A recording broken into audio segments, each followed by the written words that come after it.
Awas, Pak. Ih, astaga.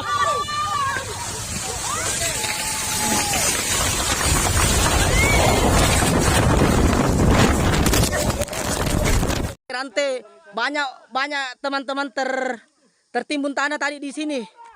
Motor juga banyak tertimbun tanah. Banyak motor tertimbun tanah. Banyak orang tadi teman banyak di sini tadi tinggal tertimbun tanah. Masuk ya, tayo. Subini. Tayo Mandaliu. Tayo na bisa melihat motor. Ini motor gimana ya? Kalau Alat merah kan ini, Pak? Bukan. Itu. Patah nanti itu. Patah. Patah nanti lehernya. Yuk, lah lehernya. Kasih Patah nanti lehernya. segitiganya nanti. Bukan metik ini ya, Pak? Metik. Repo.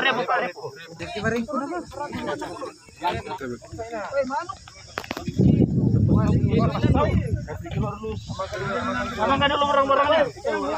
Uangnya. Yang pertama tentu saya mengucapkan turut belasungkawa kepada korban yang jatuh dari peristiwa tanah longsor di Kecamatan Desta Utara, Kabupaten Luwu. Kemudian yang berikut saya juga sudah perintahkan Kapolres Luwu untuk segera berkoordinasi dengan instansi terkait manakala dibutuhkan alat-alat berat untuk mitigasi pasca bencana. Di samping itu saya juga sudah merintahkan Kapolres Palopo dan Kapolres Wajo yang terdekat untuk membantu proses mitigasi yang dimaksud. Saya monitor ada 4 korban yang tewas. Nah, tentu ini perlu proses identifikasi. Sementara kekuatan yang digunakan untuk mengidentifikasi itu cukup dari Polres, tetapi manakala dibutuhkan dari Polda, ini juga sudah saya sampaikan kepada Dirkrimum untuk mengerahkan unit ident jika dibutuhkan di Kabupaten Luwu untuk proses identifikasi jenazah. Nah, di samping itu rekan-rekan mungkin perlu saya sampaikan cuaca di Sulawesi Selatan ini sudah mulai ekstrim.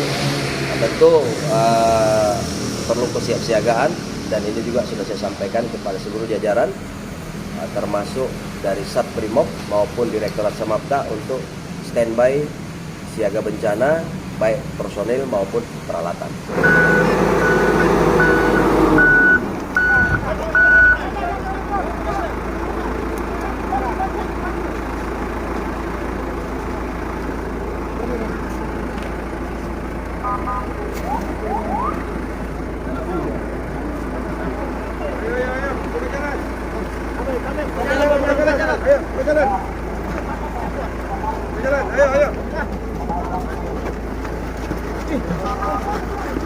Ayo.